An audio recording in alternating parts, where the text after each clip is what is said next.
ওরে শোন, বুড়ি কি বলছে শুনেছিস?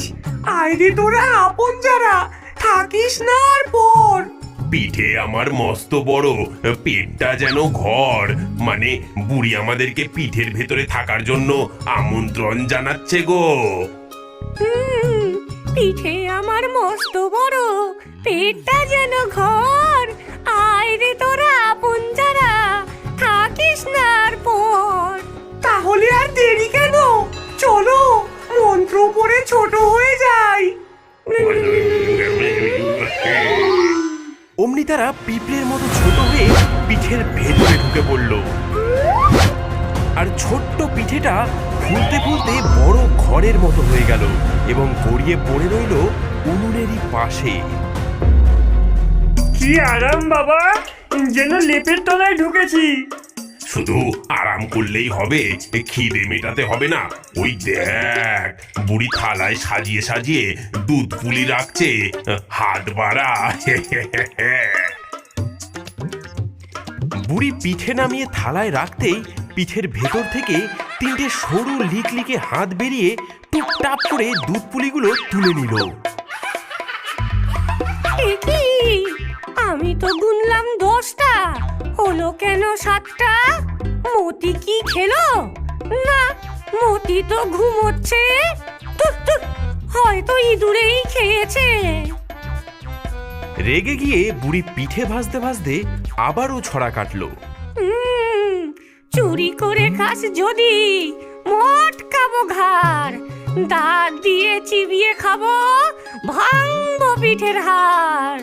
কচাং করে কামড় দেবো, ছাড়বো না আজ। পিঠে চোরকে শিক্ষা দেওয়া আমার আসল কাজ।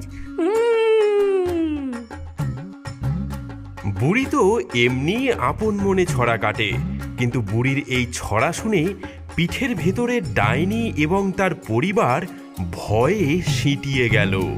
ওরে বাপরে, বুড়ি বলছে কি? বুড়ি বলছে কামড় দেবে। হ্যাঁ,